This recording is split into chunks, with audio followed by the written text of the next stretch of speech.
Is pitching out of the equation? Because I know they were calling you Jack Tawny, dude, and they're basically saying this is the next Shohei right here. You're hitting 500-foot bombs. You're throwing cheese.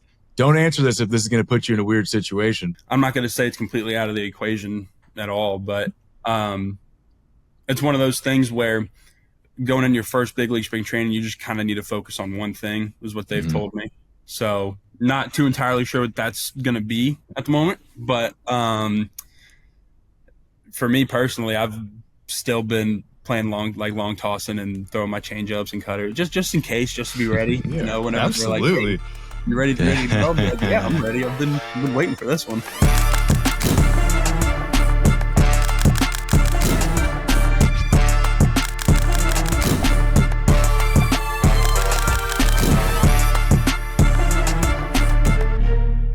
Cags, we got the young first-round pick for the Kansas City Royals. We got Justin Suaman, who is the best of the best. And then we got the old as first-round picks for the Kansas City Royals, Mike Moustakas and myself.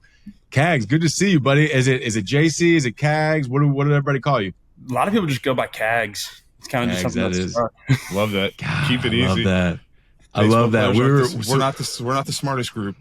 Keep it simple. Keep it simple. We were just talking about before we got on here how we saw the highlight of you doing the robot in college, the no fun league kind of. Where'd that whole thing come from? That was funny as hell. Yeah, so I'd started that Sunday against Georgia and had a big battle against one of their hitters on the mound, and I think it was like a 9 or 10 pitch AB. Ended up striking him out, showed some emotion. We got a warning, and so our closer came out, Neely, who's my roommate. He's with the Red Sox now. He strikes the same kid out. Another battle. That guy, I don't know what he was on that day, but he was fighting. Neely shows emotion. Neely gets tossed. Everyone's freaking out. It's like you look back at the video, he didn't cuss. He looked at our dugout. He didn't do anything that would deserve for him to get ejected. But I don't know if the umpires had a supervisor there or what, so they tossed Neely. And when I hit the homer, I was riding third. I was like, what can I do to capitalize on this moment right here? Yes. And I was like, nothing. That's the answer, is nothing. And so that's what I did, and I just ran with it. Absolutely. Booster, he's one of us, dude. The guy knew he was going to homer, so he's like, okay, what am I going to do after I homer? This is what I'm going to do right here, send a message. That is a Mike Moustakas move in high school, not college, though. We didn't get to make it there, but Booster, you would have done something like that. I definitely probably did it like that back in the day, but they didn't have cameras back when we played, but they had the Nokia flip phones back when us, buddy. So man, I tell you what, so video. I will say this. I felt like I was seeing Cags. I felt like I was seeing a highlight of you in the fall league up until about Christmas. And every time I would log on to X or Twitter, Instagram, whatever, I'm like, damn, they're still playing baseball right now, dude. That was literally a month and a half, 2 months after the World Series, the Yankees, Dodgers, that whole kind of thing. So Justin Sua, he works with a lot of high-level athletes, a lot of high-level coaches, organizations, managers, all that kind of thing. So on the mental and on the process and development routine, all that kind of stuff, I mean, walk us through that for you a little bit, because you obviously Tampa in high school to Florida playing with the Gators to now the minor leagues. Kind of walk us through that jump, where you felt the biggest jump was, whether it was high school to college or college to professional. Big thing here, obviously Moose and I didn't go to college, but it seems like college is more team structured. Everyone's kind of on this set program, and then you get to pro ball and there's really no rules. It's kind of individually, everyone's on their own, and the accountability is all on you. Yeah, for me, the biggest thing, so I had Tommy John going into college, and I kind of was sidelined all fall and basically half the spring my freshman year. And for me, it was more so looking at how the older guys operated, like the Brandon Sproats, the Wyatt Langfords, and those guys, and how they kind of went about their business. And I kind of was able to dissect that, in the weight room and stuff like that. So I think my transition from the high school level to the collegiate level was nothing too crazy, just because I had that time to really focus on the weight room and getting my swings in the cages and my rehab program. And I was focusing so much on coming back from Tommy John that I wasn't worried about anything else. I wasn't playing. I didn't really have that stressor of, okay, I'm a freshman, I got to prove myself right off the jump, like everyone who was healthy was. So the collegiate shift wasn't too big. Like you said, it's super structured. You have the 6:30 lifts and everything and stuff you have to do. And it kind of gave me a really good kind of routine. And that was like, I'm just a super routine oriented type of person. And I'd say the biggest jump was honestly from college to pro ball. It was just like you explained it. It's, the biggest thing. We go to Quad Cities and it's like, all right, the field's open at noon. Kind of do whatever you need to do to get ready for the game. There's not like, hey, you guys got to lift at this time. You got to do X, Y, Z. I'm used to waking up at 6:30 and it's like the field doesn't open till 2. I was like, oh, it's up till 10:30, 11 o'clock every day. And would wake up, I still have 2.5 hours of nothing. And I didn't have my car out there. I didn't have anything. So I'm just sitting in the apartment waiting. So it took like 2.5 weeks to really kind of get into what worked for me routine wise and what I needed to do. And Trevor Werner was actually, he probably doesn't know this, but he was a big help because he was a big, like in the weight room type of guy, very routine oriented. So I was like, I'm going to stick around with this guy and just kind of follow in his shadow a little bit and get the ropes down. And there was like the more pressure just because, you're a high pick, you want to go out there and you want to perform. And it was like always in the back of my mind, like, I got to do something cool. I got to do this, I got to do that. And that's kind of what I did for the first few weeks. And the moment I was like, you know what, dude, like I'm here for a reason. God has a plan. Whatever happens is going to happen. So I started, easing my mind and started swinging it better towards the end. And then when Coachy told me that I was going to the fall league, I was like, all right, be like month 10 or month 11 of baseball this year. I was like, let's do it. I'm excited because everybody hypes the fall league up and stuff. And that was probably where I really settled in just because it was super laid back. And thankfully, we were in Surprise. The Royals were hosting, so it wasn't like I was in a new place or a new environment again. I was like, all right, I'm familiar with this. So the fall league was great just because it was one of those super laid-back leagues. Everyone's just there having a good time, and everybody obviously wants to win. We played really well. We played like a really good group for only 6 weeks that we knew each other. But everybody there really wanted you to succeed. So that was another big thing. There was no big ego in the locker room. Everyone was super welcoming, and I think that was a big help too. Even the coaches from the other organizations were super helpful, gave feedback. And yeah, I mean, that was probably where I was like, I got this. Like, this isn't nothing. It's awesome to hear that. I'm actually curious we're Moose and Haas. And one of the things that I've learned about them is these guys are huge clubhouse guys. Leadership, being a great teammate.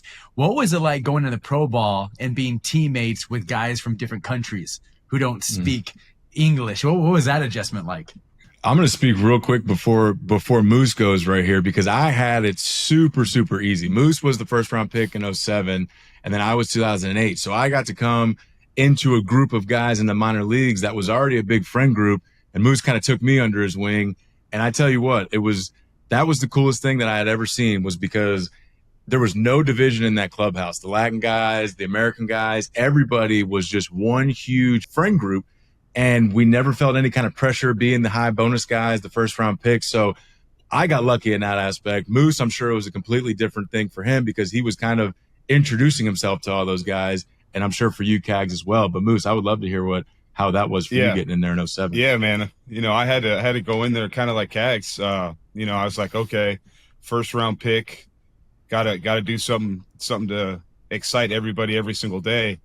And with Cags, dude, it seems like you figured it out pretty early. It took me a couple of years, but you talk about playing baseball 10, 11 months out of the year.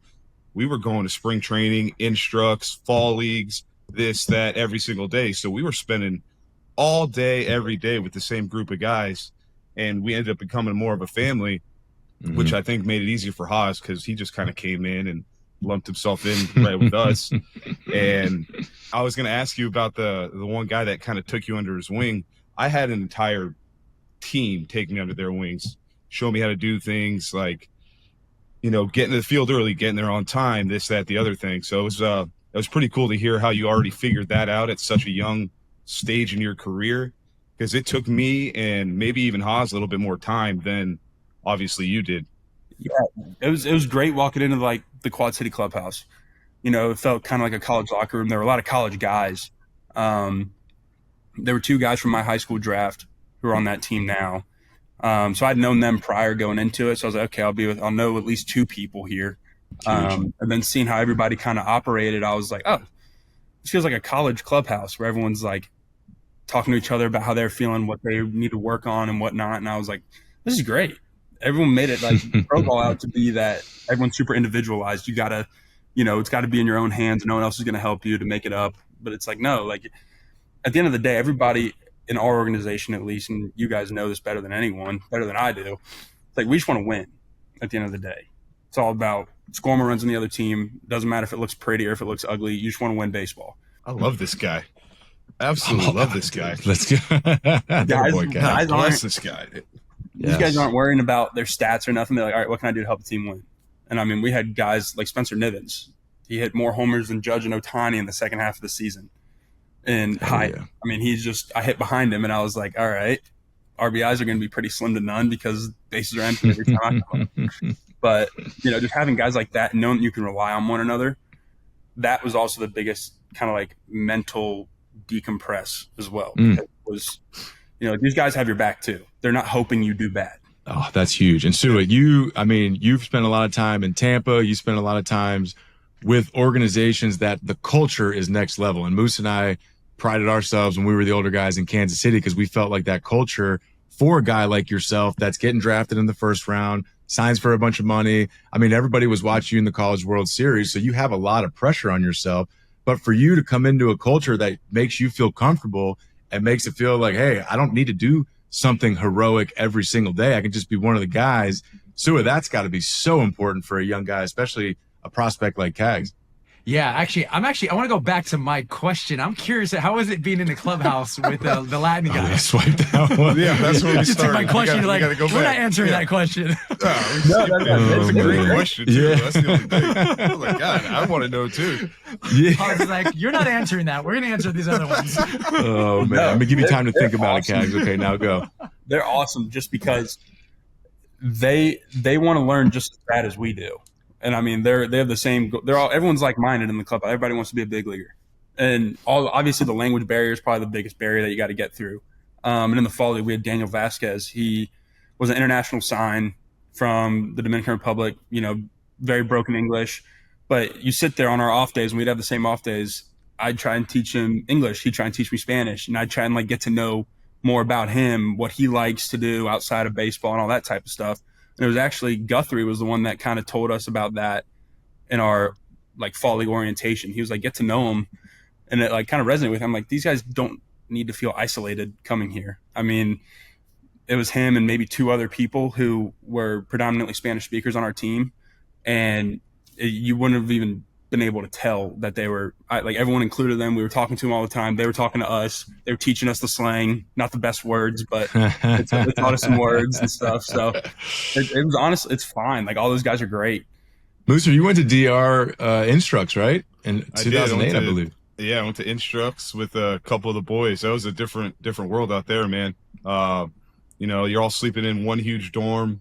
It just shows you the joy they have and the different way they play the game as opposed to how we play the game. They play it for life. It's their outlet out of where they're at, and they generally enjoy every single pitch that they play. Every time they're on the field's a blessing, and being able to go there, understand that, and bring that back to the States was, super beneficial to me. Cags, let me ask you something too, man, because your guys' season last year in Florida was kind of a roller coaster ride, right? Your preseason ranked super high, then you kind of sneak your way into a regional or super, whatever that was, super regional, and then make a run in college and at that College World Series in Omaha. So do you kind of feel like that season kind of teaches you as an individual now going to pro ball how it's just a roller coaster ride? Like you said, I mean, your run in Omaha, I remember they had to move you to the leadoff spot because they just weren't pitching to you. You're hitting homer after homer. And then you go to pro ball and you're playing every single day, damn near till Christmas. And you're going to have a week or two where it feels like you haven't gotten a hit in a week. So how much of an adjustment mentally was that to be like, damn, this is different. I'm going to go a couple at bats without getting a homer, a hit, whatever I want to do. It's not like, where I just dominate. So how was that mentally on you first going through that? A lot of phone calls with my dad were probably the biggest things, talking through kind of, he's the guy that keeps my head on straight. When I want to spiral and dissect what could possibly be going wrong, he's like, dude, you got to realize you're playing 6 games a week now instead of 4 or 5 max in college. He's like, it's different. And it's not going to be something that a lot of people don't just flip the switch and, continue to do what they did in college. I mean, the only person I can think of is my old teammate Wyatt Langford. I mean, he blew through the Rangers farm system and made it up in no time. And he set up, I guess, false realities for me. I was like, oh, why? I was behind him. I know what he does. I can do that. And so at first it was one of those moments of wow, I've never seen my batting average start with a 1 before. I have a couple times. I have a couple times now, unfortunately, too, buddy. Yeah, but you won't get there. That'll be the last time you see it there. So it's just one of those things where you got to look at it from a distance. The more you kind of harp on something, and this is what I've always told myself and other people who kind of go through those ruts, it's like, dude, it's not going to last forever. The more you harp on it, the worse it's going to get. So it's like the more you try and fix your swing, if it's not your swing, that's just how it is right now. That's baseball. You know, it's like the most basic saying ever. You get 3 hits out of 10, you're a Hall of Famer. It sucks because you're getting out 70% of the time, but you're pretty good in baseball. So right. The hell are we doing signing up for this game? Realign, exactly. Moose and Haas, who are your? I love how Cags was talking about his pops. I mean, we had Bobby Witt Jr. He was talking about his pops. A lot of those relationship, having this outside perspective. Who did you guys go to during the tough times to get perspective? Man, Cags, Bobby Witt Jr. You ever heard of that guy? Yeah. Our first text after I signed. That was pretty cool. Yeah, he's solid. I tell you what, it's crazy because the day that I signed with San Diego and Moose and I were no longer teammates, Moose became that guy for me. And it was just a straight, Moose, I need you right now, buddy. I would get on FaceTime with Moose. I'd be in my batting stance. I'd be like, buddy, I don't know what I'm doing right now. I feel like I'm standing on my head, but I need you to fix me. I need you to tell me something. And you know what's crazy, Cags, is half the time we're so locked in on the mechanics to where it's like, bro, just hunt the fastball. Like, we had Dale Swain was our hitting coach in Kansas City, and it was awesome. He would pull up that big grid, and he would show us, he would call them cock shots, which obviously we all call that in baseball when it's just middle. And he would look up, and over the course of a major league season, you would get 500 to 800 balls right down the middle. So it's like, just set yourself ready for that cock shot and be ready to roll and just keep it simple. But the mechanics can just take over your brain, dude. And that's where you just got to refresh and reset mentally and go out there and just grind. I mean, you said it perfect. 3-5. For me too, Sue is my dad. Like, I always, needed my dad. I always wanted him around, phone call away. And I think that relationship between a father and a son is huge, especially in this game. You grew up playing catch with your dad, right? You takes you outside, basically teaches you how to play baseball at a young age. But, going back to Haas, like, the mental side of it is such a struggle that you start believing in the mechanics, and then all of a sudden you're on deck, like, okay, like elbow here, arm here, head here, and then you get in the box, guys throwing 102 miles an hour, and you can't think of shit, and you're just up there. You're like, okay, I am a first round pick. This did happen for a reason. I am supposed to be here.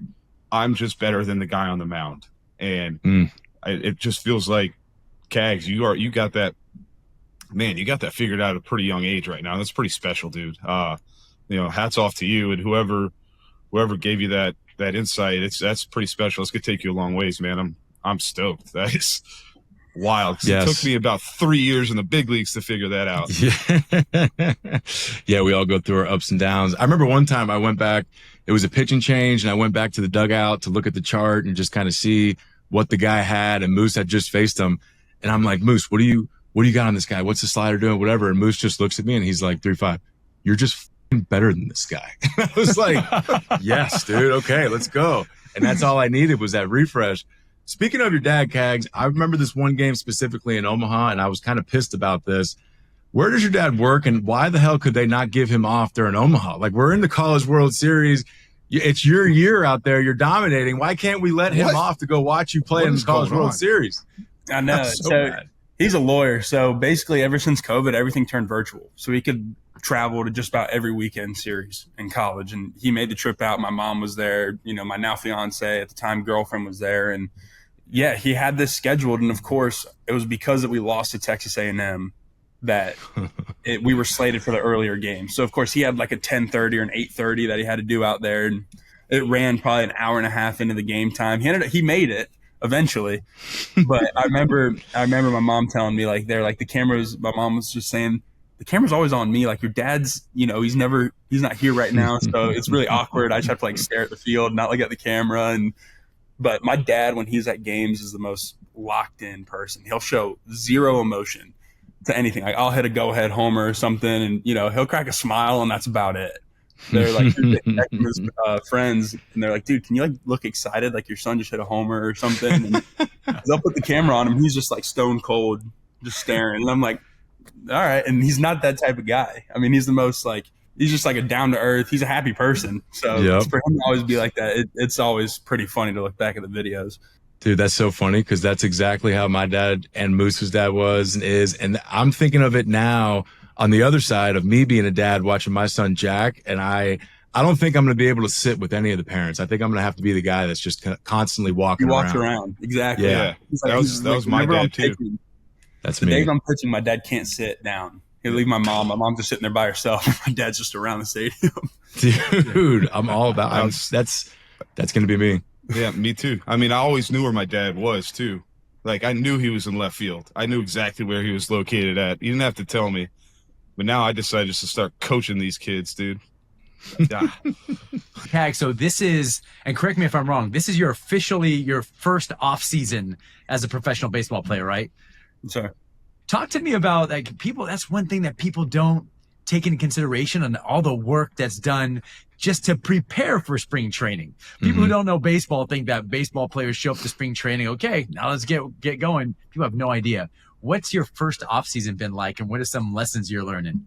So where I train at in Tampa, we have like a great group of big leaguers. Like Brady Singer, he's there. So kind of like picking through his brain, and there's not a whole lot of hitters. I mean, there's Kyle Tucker, so that's obviously like a great person to go to as a resource and pretty good. Kind of talk through things and what to expect. I know everybody runs the show differently for spring training, and now he'll be in Arizona for the first time, but it's the biggest thing for me is just the mental side of it, just mentally preparing for what spring training is going to look like. It's physically, I know I'm good. It's like I've been hitting every day. I've been lifting. I've been throwing. I've been doing everything I need to do to stay like maintained for it. But no one prepares you for the mental side of things. They're always like, all right, make sure you get your throwing in, make sure you're still swinging it, make sure you're seeing some curveballs and stuff off the machine, make sure you can try and get lives in as much as possible. And even, the front office in Kansas City have told me, like, here, this is what it's going to be like. This is what to expect. There's going to be a lot of people in your face. You're going to be looking at you. A lot of people are going to be nitpicking everything you're doing. And I'm like, okay, you can't control what they do. As I can just control my preparation, mentally, and just go into it optimistic and just being ready to be out there with a big league team.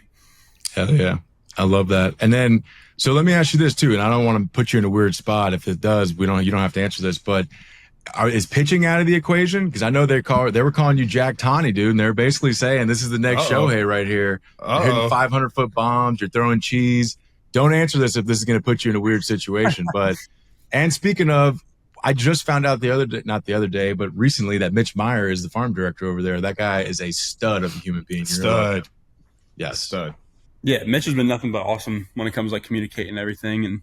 And the whole pitching side of things, the stuff that we've continued to talk about, myself, my family, and the Royals organization. And I'm not going to say it's completely out of the equation at all, but it's one of those things where going in your first big league spring training, you just kind of need to focus on one thing, is what they've told me. So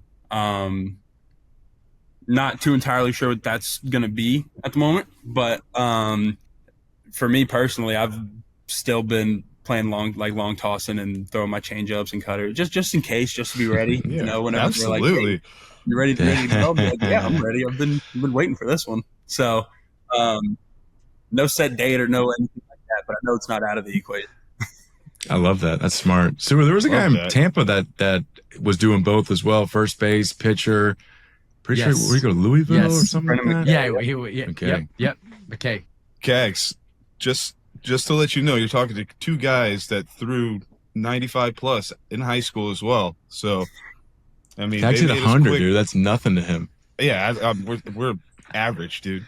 But they made us position players very quickly because they saw what we did. So, I just want to contribute at the big league level and get up there as fast as possible and help everybody win. Dude, I love that. Let's dig into that a little bit. Kansas City. What do you know about Kansas City right now? What have you heard about Kansas City? I did see Bobby Witt reached out to you after the draft, which is awesome. But what do you know about the Royals organization, or not even the Royals organization, just Kansas City, Kauffman Stadium, that whole place?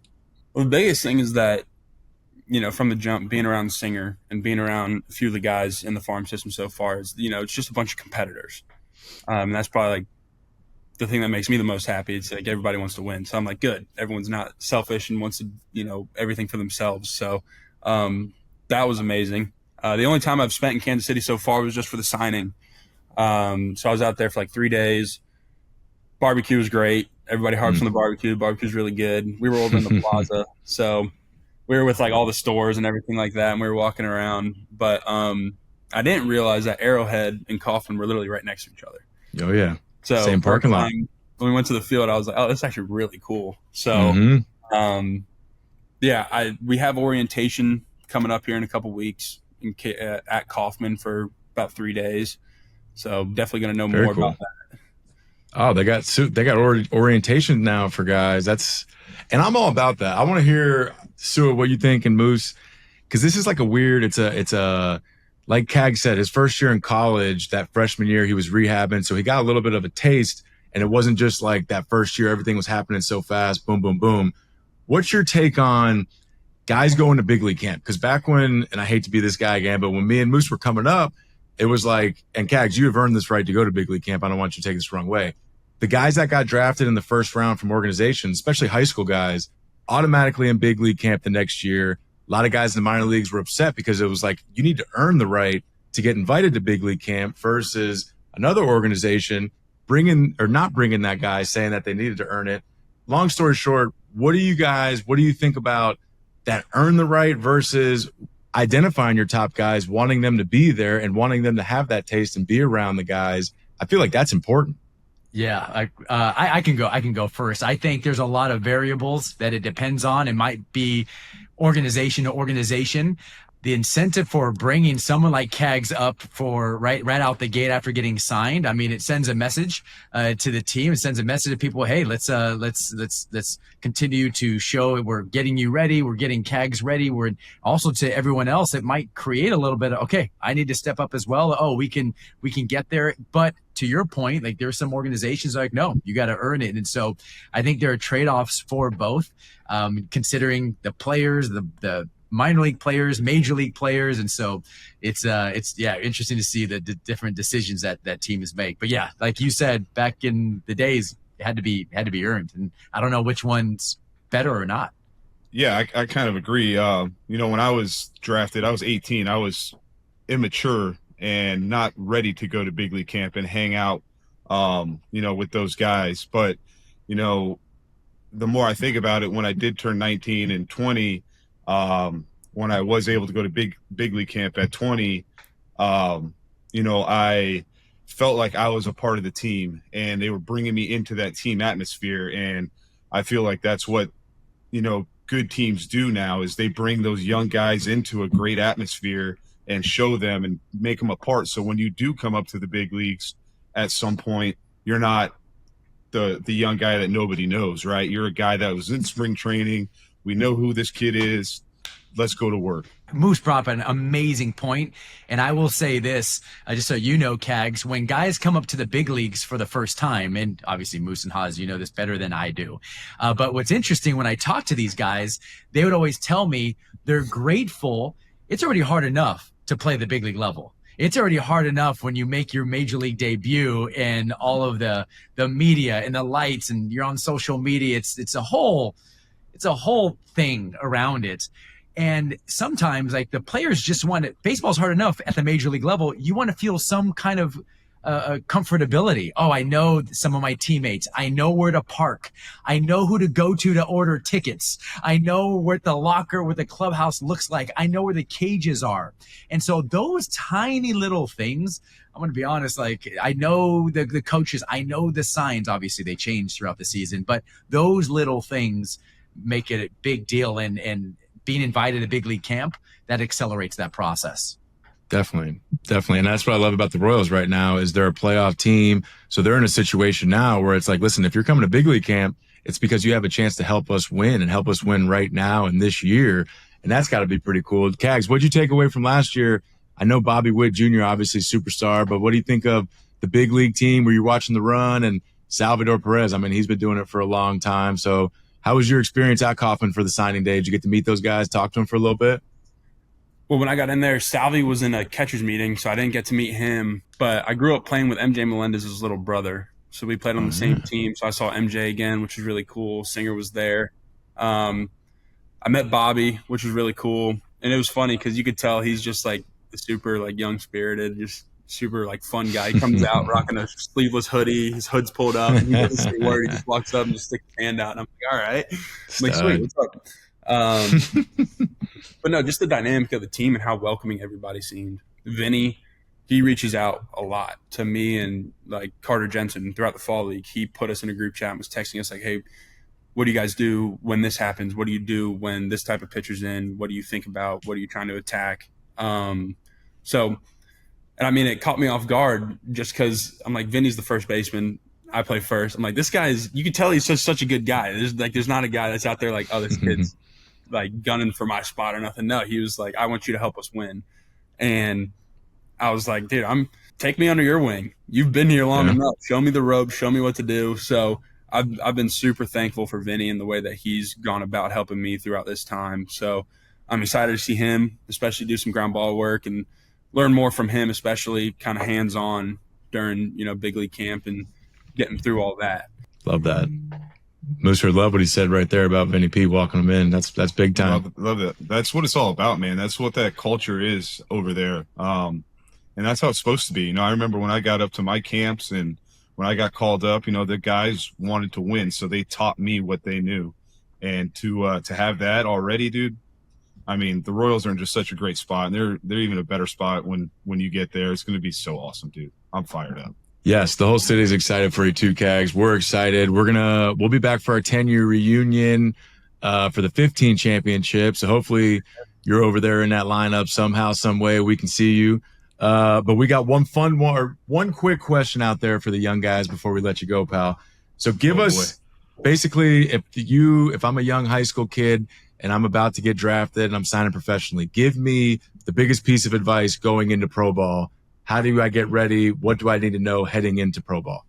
My biggest thing that I'd probably give out there is that you're going to play the most baseball you've ever played in your life. Don't harp on one bad week and let it turn into 4 bad weeks. Have that quick kind of short-term memory. Take away what you need to take away and move on from it. It's hard enough at any level in professional baseball, especially if you are a high schooler and you're going from facing 85 in high school to 95 every day. The game's going to be tough enough. Don't let it speed up on you, and just kind of enjoy being where your feet at, and just thank God for everything and kind of take it all in. Baseball's not going to be something that we do for our entire lives, so you got to enjoy it while you can. You're right, Cags. I thought I was going to do it my whole life. Yeah, me too, man. Take it all in, buddy. Take it all in, like you just said, man. You said that perfectly, bros. Take it all in. Yep. Just continue to be the guy you're doing, man, and you're following the right path. You got the right guys waiting for you in the big leagues. And then one more again, my bad. This is the last one because this is a cool one for me, and I'm new to this now. This card game, Cags, the tops, the rookie cards, the 101s. Are you a big card guy? If you are, kind of school me on that game a little bit. I got really big into it when when Topps was like, hey, you and Bazana are going to be the cover athletes. I was like, well, I have to get me a box now. Yeah, it's sick. So I actually just opened a box like 2 nights ago. Me and my dad were looking through cards and seeing what we got. And we actually pulled my roommate, his autograph. So that was really cool. That's awesome. But no, like I grew up going to the card shop right across the street from my high school, and they reached out to me when I was, it was probably about a month ago now, and they're like, hey, come in. Like, we would love to sit down and talk. We can open some packs and stuff like that. And I was like, that's such a full circle moment. I grew up buying cards from you, and now you're like, here, let's rip some boxes. I'm like, oh, sweet. So the card game's fun. I mean, for me, it's not like I'm going to be flipping cards or anything like that, but no, collecting cards and now knowing a good bit of guys, just pulling their cards, like, oh, cool, like I've played with this guy, and keeping all the cool ones. And my fiance thinks I'm weird for it, but I think it's pretty neat, I love to like a cool card of myself and just to have. Yes, dude, I love it. I'll pull a card of a pitcher. I'm like 2-seam slider, see him up. The whole report just goes right there. It just goes right there. Boom, boom, boom. Brings back nightmares. Oh man. Well, Cags, you said you recently got engaged too. Congratulations to you and your fiance on that, pal. Congratulations. And good luck to you the rest of the way, man. We're going to be out there in Arizona for spring, so hopefully we can cross paths, get to shake your hand, buddy, give you a nice big bro hug. That's all I got. Musu Sua, anything else you guys got before we let them go? No, man. No, brother. Thank you so much. Thank y'all for having me.